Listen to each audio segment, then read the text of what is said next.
Hey guys, and welcome to the TCC podcast, where we discuss everything coffee. Hey guys, Stefan here. And Theo here. And we have a special Mr. Pronunciation. No, I'm kidding. You can introduce yourself. My name is Christiaan. And welcome to the TCC Coffee Podcast. Is that all? Is that all we get from you? I'm a man of few words. What a disappointment. A man of few words, he says. Okay. Yeah, longest Nice. words, yeah. A man of few long words. Right. Yeah, so welcome to your very first podcast, Tiaan. Thank you Or very Christiaan. much. Christiaan. And the podcast listeners already have the joke. So you can tell the story later on when you actually introduce yourself the day when we've got all of the guys here. Mr. Costa and Oshani, the roaster, and everybody. Then we'll make a proper joke of it. Yeah, definitely. Why you're only on a budget. Yes. So the topic at hand today is Coffee brewing. brewing, Yeah, interesting one. which is fun. Yeah, 'Cause definitely. And it worked out perfectly that Tiaan joined us on the day that brewing is the Mr. topic. Pedantic. and we say it because he really is, and we love it because at the end of the day, like There we go. we Okay, always guys, that was number one. Yeah. First one of the day. You can give him coffee to pour every time, and every time it will be exactly the same. So Yeah, I think I'm not sure if I've mentioned this. I might have mentioned this on one of the other episodes. That Christiaan is the only brewing barista that we know that can brew the same coffee, same method, 40 times, and have it end on the same milliliter and second every single time. 4:30. Shoulder. The pressure. My goodness. You know this what? is If good. it tastes great, you want to taste it again. And if you want to taste it again, you want all the factors as close as possible. You Definitely. can't say it better than that. Definitely, from the man himself. Mr. Anyway, Pedantic. So the coffee for today. The coffee at hand. yes, so the coffee that we're having today is from Colombia, brought in by our amazing friends from SABORES Flavours of Colombia, Ooh. which is a Catipoe Carbonic Maceration. And we'll give you some of the more intense details now. So it's grown in the Mirador, Pitalito, Huila, 1,680 meters above sea level. It's better than us. Which Yeah, I was know. Guys, I have to interrupt you here. You guys all thought we were joking when we said we don't have the pronunciator here. Now the pronunciator is here today, and he gets these words like it's Spanish. Yeah. Sorry, you can go again. My brother's Yeah. Portuguese is close enough. Coffee was slow dried, was then fully washed, and then fermented for 96 to 120 hours in a carbonic maceration tank with some very interesting flavors. So the coffee is scored at 88 points, and we're definitely going to climb into this. So we extracted it today in the Calita. We did it at a 1:11 ratio in 4 minutes 30 seconds exactly. So we went in 30 grams of coffee. He's not joking. 330 It's exactly. Yeah. 330 grams of liquid out. So for a very interesting taste with regards to body. Yes, the body is actually very creamy. It's almost honey-like, but not chewy. Yes, it's thick, but it's very smooth. Thick but smooth. It's very interesting. I like it. I do like it. I can't say good brew because he always brews well. Except with the siphon. Yes, I do He not. still struggles with that, you know? Oh. Well, you know what? I get about 4 out of 5. I get a beautiful cone finish, and relatively close to what we want, but it's not a method that I've played enough with. We're very happy though. I can't even get to the water up. The coffee comes down. So. Yeah, we won't go into that now, would we? That'll be a story for another We'll day. speak about it Yeah, later. Yeah. Stefan. Oh, that was the funniest thing I've heard in my life. So at least we know that Tiaan struggles with one thing. At least. You know, a siphon. Give us something. Because otherwise we'd have perfection in the room and that just would be a sin. that is We good. have to go at him today. But we have to acknowledge as well that brewing coffee in this group is always a team effort. Definitely. So obviously, and I can't remember that you guys mentioned this before. There's nobody that analyzes and gets into the cup like Theo does. Even in cupping, if he smells that coffee, there's a little bit of coffee growing on the nose when he's done. So nobody analyzes a coffee like Theo does, which makes it really easy to pull a great recipe. Yeah, and then definitely. And then there's nobody who appreciates a coffee like Stefan and Sean. Oh yeah. They don't have to tell you that it tastes like pineapple on the tip of the tongue with an interesting, malic acidity on the side. They just tell you that it's nice. It's so easy to impress. Just give it to drink. I want to drink the coffee. Give it to me. I love I'll drink making coffee for Stefan and Sean because the one thing I love about them more than I love their appreciation of coffee is they never leave a cup unless it's empty. There we go. So if the coffee It's is bad rude for to me, do it, man. they will finish it. Yeah. Anyway, to the topic. Yes. Brewing. Not that we were outside of the topic because brewing is kind of what we discussed today. Kalita. So I did some research and I found that, something about 20 coffee brewing methods. So there's I don't know if there's more of them. Well, I know of about 32 of them. Okay. We can maybe mention so I'll put the list of 32 that I know of. I'll give to you so you can put it on the blog, on Medium. Actually, but let's discuss the ones that you've got. An interesting one is when I did the research, I didn't know about the Vietnamese, and we did it on the We've already I made think the one or Vietnamese, two podcasts back. Yeah. And then that was my first, and I was like, I don't know this Vietnamese thing. I don't know. Do you guys know it? But yeah. Well, you and drank it. now I drank it, so that's awesome. So here they've got Cowboy coffee. So Cowboy coffee, they got like categories where they put it like boiling methods. There's Cowboy coffee and Turkish coffee. So Cowboy coffee. Let's see what that is. So Tiaan, what's your favorite? While he looks for it, what's your favorite method? Well, I have to say, it would be very close. It'll be obviously, and this is what we joke about often, is I love a Chemex. I love the cleanliness of the cup. I love that beautifully crisp, amazing flavor. And it gets really easy to manipulate. You can go extremely coarse and pour really slow to get beautiful sweetness out of the coffee without getting into the bitterness, or you can go just a little bit finer and finish quicker. And in fact, we for the first time tasted cream soda in a coffee through a Chemex, which was an experiment in the coffee. Yoga Chef next level. Yeah, so that was very amazing, interesting. yeah. But I think the one that I've poured the most would be obviously the V60. Oh, by far.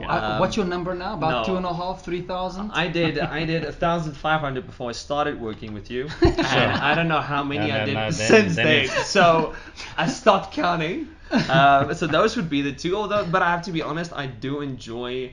If it's the right coffee, I'll take the truck out. I'll make a beautiful Turkish style coffee, or the Pitalito, the beautiful one that I have that runs into the cup. Oh yeah, that express one. Oh, so gorgeous. So beautiful. So it depends on the coffee, but if I had to go, Chemex. Like I'll carry a hard safety case with me if I go on a hike just to make sure that it doesn't break. But I'll take it with, and I'll have a good cup of Chemex. Now he just mentioned something very different, or something interesting that is very different from Stefan to Tiaan. Yeah. And I want to mention this specifically because Tiaan would brew a certain type of coffee according to the coffee that he has, where Stefan brews a coffee according to how he feels. And so I just wanted to note that out in the sense, because two very unique type of coffee drinkers with completely different perspectives, which both just enjoys their coffee like to the grave and back, if that was possible. So, yes. So Stefan, your favorite? My favorite? Yes. It depends. It depends on how he feels. Yeah, it depends. So these last couple of weeks, I'm hooked to the AeroPress. I enjoy the AeroPress. Nice.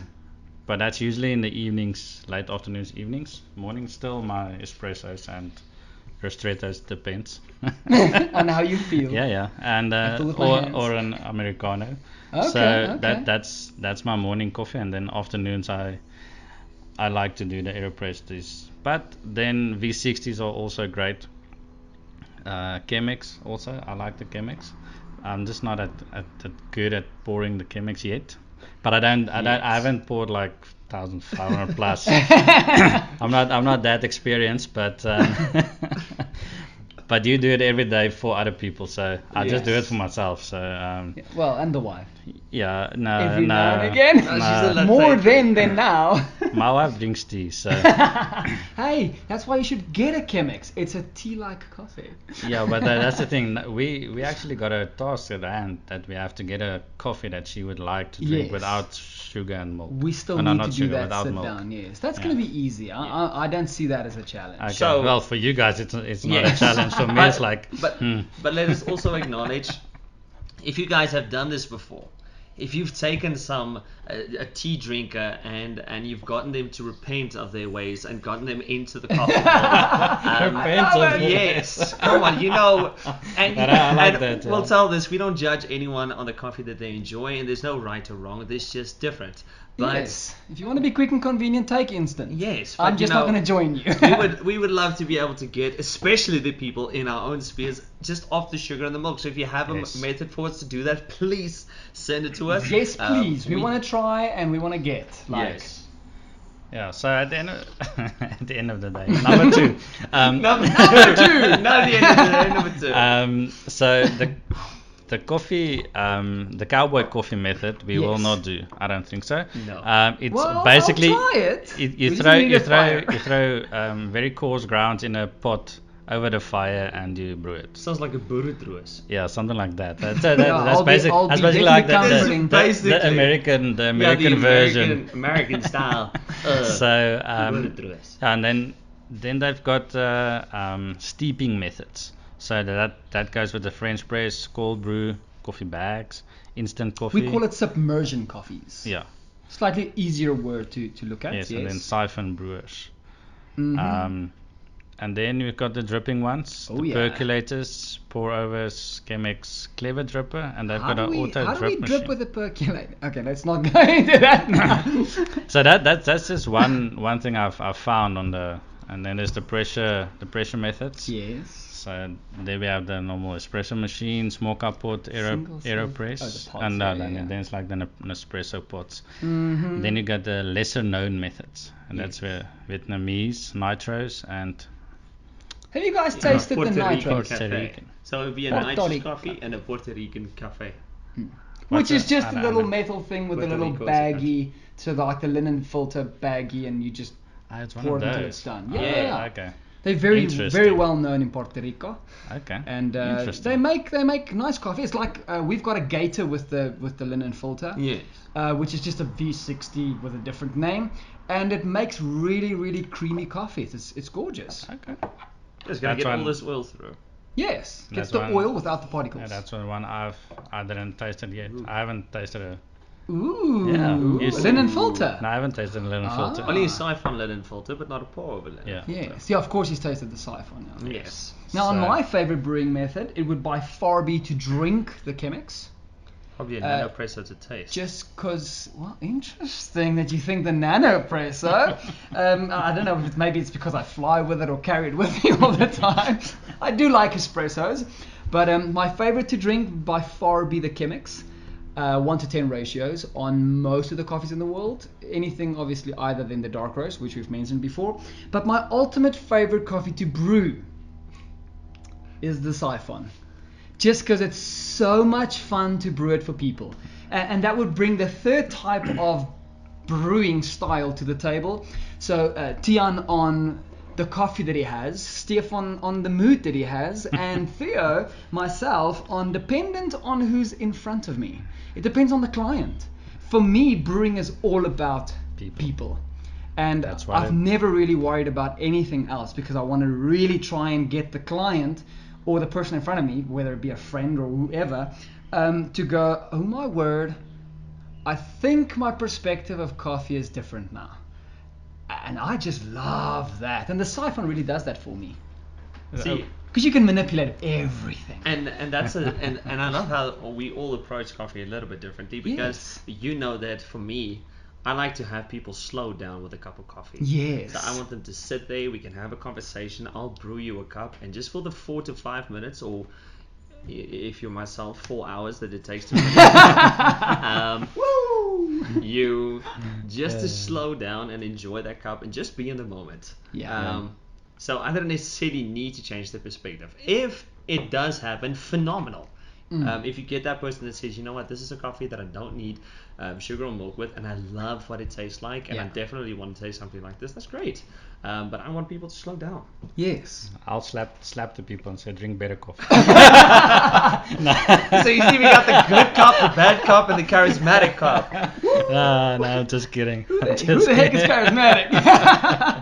That's great. So, so on brewing, for me, when I started brewing, you guys, I didn't even know that, because you get pre-grounded coffee, and they just grind it at a certain standard coarseness. And then at the end of the day, number 3, we're gonna have to have a jar. Yeah, no, definitely. So, you're gonna have to start paying for every time you say that. So for me, that was interesting that you have to have different grind sizes on different brewing methods. Yes. And it makes a huge difference when you have different grind sizes. Like for espressos, you can't have a coarse grind. Well, you because, could, but it's not very nice. And that's the thing. It's to get the right grind size for your specific brewing method that you're doing. Yes. It makes a big difference in what taste you get out of what the flavor you're going to get out of the now, coffee.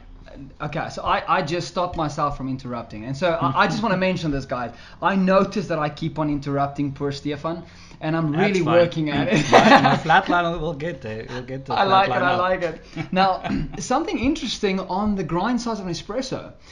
So I think 2015, 2016, I'll have to go and check the dates because it's getting almost 10 years. It's almost a decade later.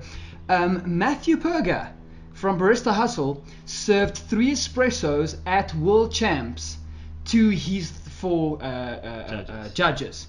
And he ran extremely coarse 1:15, 1:17 ratios out of the espresso machine. So it's basically espresso style, not really espresso drink, but he served espresso style coffee on very long ratios to his judges and told them to build a flavored drink from that, which they could appreciate.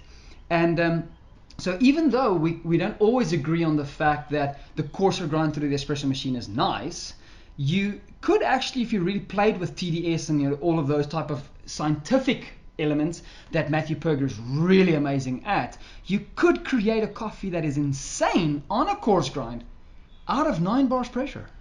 That's interesting. Which I've not tasted. I have played with it, but I've not been able to find personally a good tasting one. I'm not that good yet, sciencey wise, but definitely something I want to explore further in.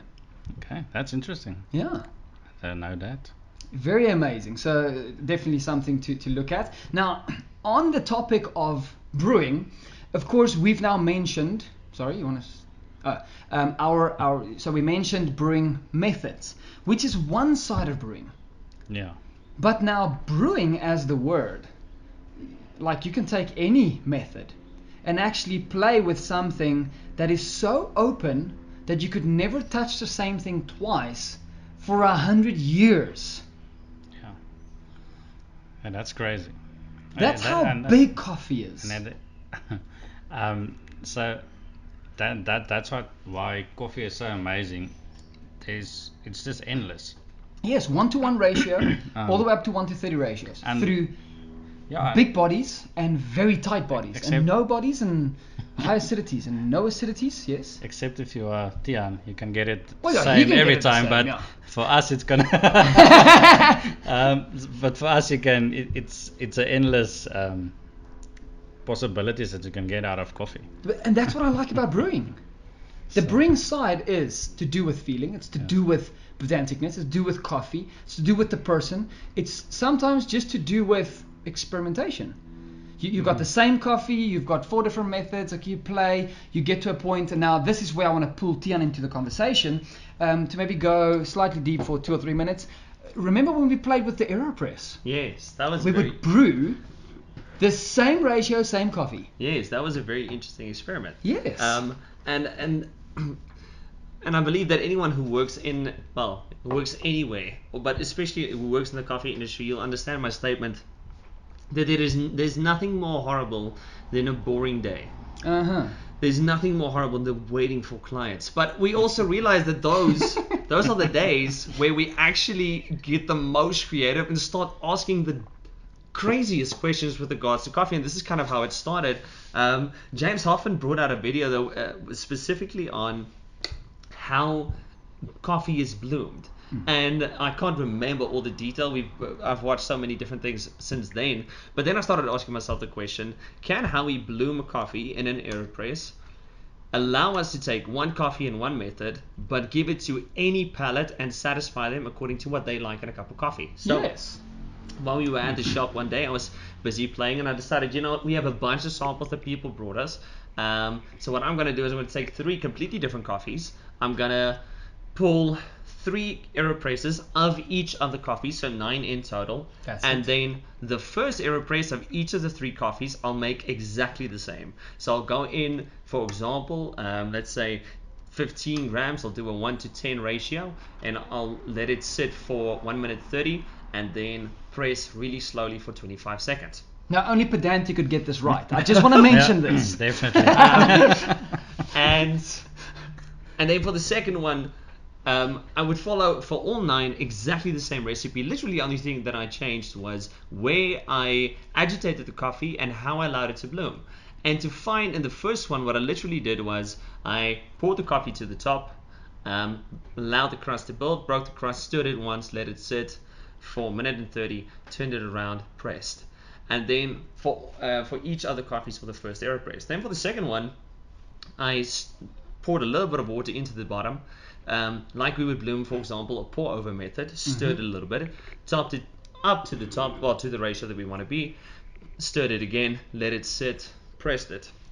And then on number 3, the only thing that I did as well as was poured it to the top and then kept stirring it to the point where I put the filter on, turned it around. And then the change in body flavor and the sweetness, acidity, and bitterness was crazy to such a degree. And people always listen to us and say, listen, but you guys are coffee tasters and you kind of get into it and you can taste it better. I'm just a normal person. And we gave this to some of the clients at the store, and they could taste it. That was the fun part about it. Yes, and they could taste the difference in the coffee. We could find people enjoy cup number 1. We found people that enjoyed cup number 2. And for myself, I loved, in all of the coffees, I loved number 3 because it highlighted certain sweetness elements. It brought out a beautiful body. Yes. And it was extremely well balanced. And Theo will tell you this as well, I can appreciate acidity and I can appreciate sweetness, but I love balance in a cup of coffee. That's what I love with the last one. And it was something as simple as somebody playing with how we bloom a coffee and taking a method that we know and love and doing something very interesting to give completely different results. That's it.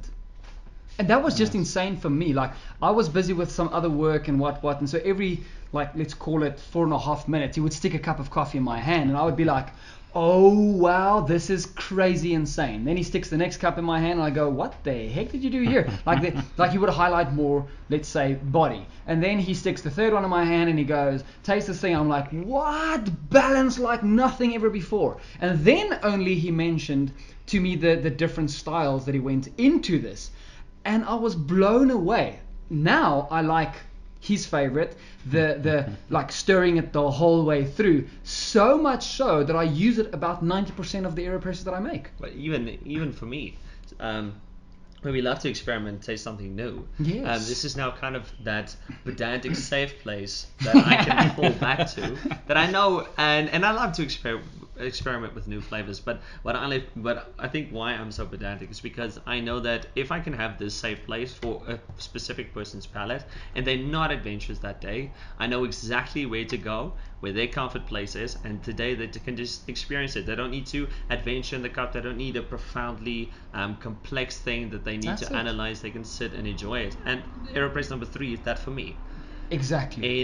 In most coffees. So Now, something I interesting. have noticed with now brewing a lot of AeroPresses and with different coffees, what I have found, a coffee very similar to today, style number 3 of the AeroPress on carbonic maceration doesn't work for me. No. Style number 1, actually I prefer with carbonic maceration coffees. And so it's interesting to kind of factor in small differences and to see how it makes that specific cup unique enough that when I try it, I can really appreciate the coffee that I've got at hand. And there was a coffee that you said that you realize when you stir it the whole time. I think it's one of the Ethiopian coffees. Yes. That you said was very, I think it was very sweet or very. Well, it was you more said intense. More Yes, intense. which is one of Tiaan's favorites, which is the Yogurchef Kachere variety. I thought it was a kachere. The moment you said more intense, I thought you were Yeah, talking about the kachere. you stir that thing the whole minute and a half to 2 minutes. My goodness, it's like taking a 1-to-1 ratio. Now, this is brewing at a 1-to-12, 1-to-16 ratio. We would stir it the whole time. You take a sip and it feels like you got a 1-to-1 ratio ristretto in your mouth. My goodness, it's thick and it punches you. I need to taste that one. You guys need to make it. You are more than welcome. The thing is, but that's interesting thing, because I asked Theo, should I stir it the whole 2 minutes? Must I stir it 1 minute? How long do I stir? And then he told me about this Experiment, yes. And I'm just like, oh, okay. So it depends on the coffee. So and that's what's making this brewing so nice and complex at the end of at the same time, is you can take one thing. Good recover there. Yeah, you see. He was gonna say at the end of the day, so that was a let's give him a hand. Thank you. I don't want him to. So you can take the same coffee, just tweak a little bit on your brewing method, the way you do it, and it might taste different. Completely. So and that's just amazing for me. How coffee is endless. You can do so many things with coffees and experiment and get something that you like. That's it. And this is also how we kind of learn about coffee. So if you're sitting and you're listening and you're wondering, okay, but how do you get to this? How did you figure out that ratio works on that coffee? We have made a lot of coffee. That's literally this. We have thrown away a lot of coffee. This is actually how we learn. And people come to us often and say, listen, okay, but cool. So you talked about this and you prefer this coffee in this method or in this style. And how did you figure this out? And it's very simple. I was sitting at my house and I literally made 25 chemixes. This one afternoon, tasted them twice and then threw it down the drain because I was literally doing experiments. So with tasting so many different things, and if you have, for example, a recipe or a method that you think that we haven't tried, please let us know. And as well, if you're listening and you're thinking, listen, you guys kind of skipped on this method.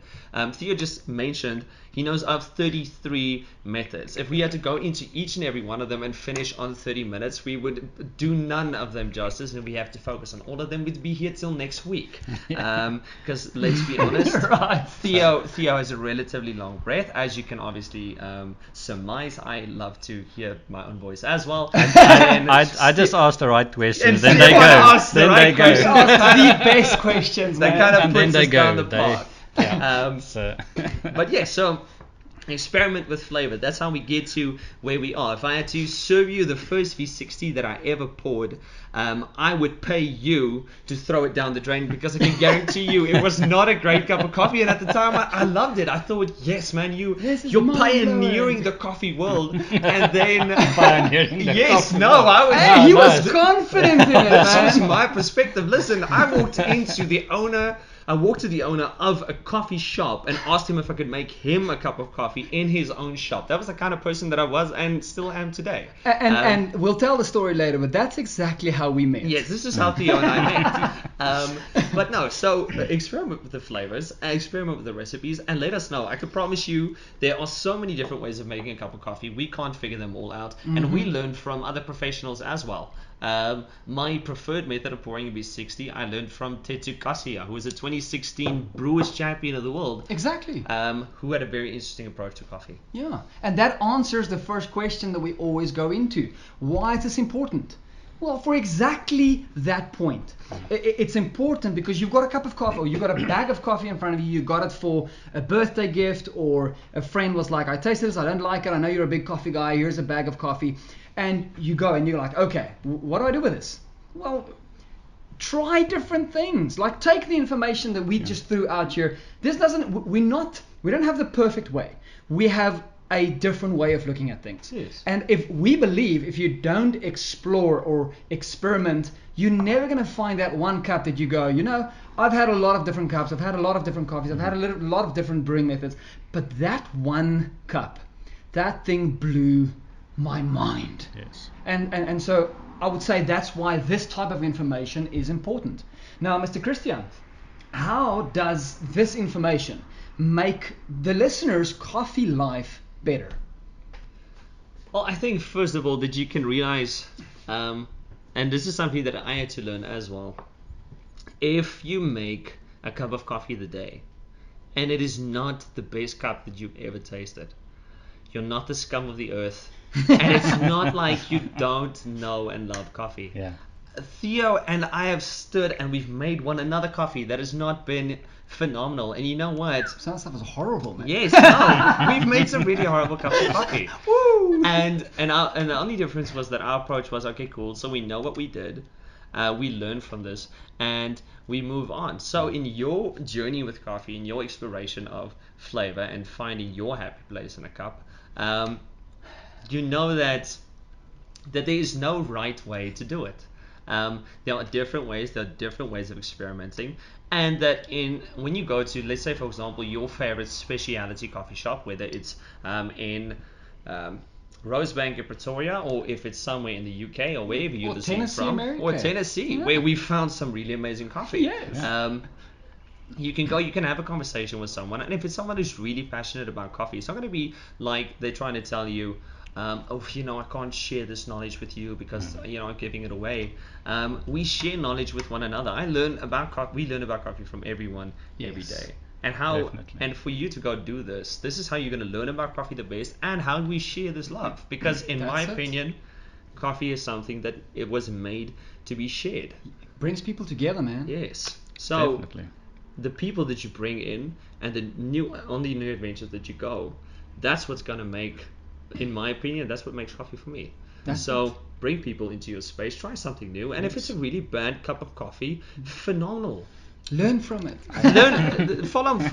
You can take this out of my book. Be pedantic enough to know how to never do it again. Exactly. Yes. Value, man. Yes. Value. Definitely. And then I want to throw the third question at Stefan, specifically because, in a weird way, because he's not in this full time, how would you apply what we mentioned on this podcast now? That you're the least experienced person when it comes to coffee, in the sense that we work in it full time, you don't, not yet. But how would you then take this information and go and apply it to your coffee life to actually make your coffee better? Well, I've got a few methods, and I've got the scales and the kettles and everything that you need. So for me, I need to experiment. I need to pour more coffee. I need to try different ratios, different times, and try and get something that I like out there. And not even if I don't get something I like, it's just you get experience through it, and realize and see what different types of flavors you get out: sweetness, bitterness, acidity, at what times extracting some of it. And so just experiencing, go out and try new stuff. Like Tiaan said, just go and he poured 25 V60s over Chemexes. I'm like, I would like to drink some of those at least. Otherwise, if it's not that good, I'll just pinch my nose and just chuck it. Oh, I know. There's the appreciation for the coffee, man. There's the value. That's the difference. And that's the amazing thing, is we're three guys around this table, and we each got a different appreciation for coffee. That's it. But we all enjoy the value and we love it, and just in a different way. That's why we're here, to get everybody that likes coffee and loves coffee to get their way, that the way they like their coffee, to experience it and enjoy it. I love it. And that brings us to the end of this fun episode. Like Nice. this was fun. Yeah, that was I really good. like That was this. good, yeah. I wish we could have the whole team all Yeah, the we're time. gonna That would have just be to, amazing. Definitely. So yes, we hope you guys enjoyed this. We hope it was informative, and we would want you to go out. We want to challenge you. Go out, explore, and while exploring, we hope that you find. And I say I'm the only guy with my coffee left, but we hope you find your happy place. In every single cup. There we go. See you Cheers. guys. We'll speak to you guys on the next episode. Cheers, guys.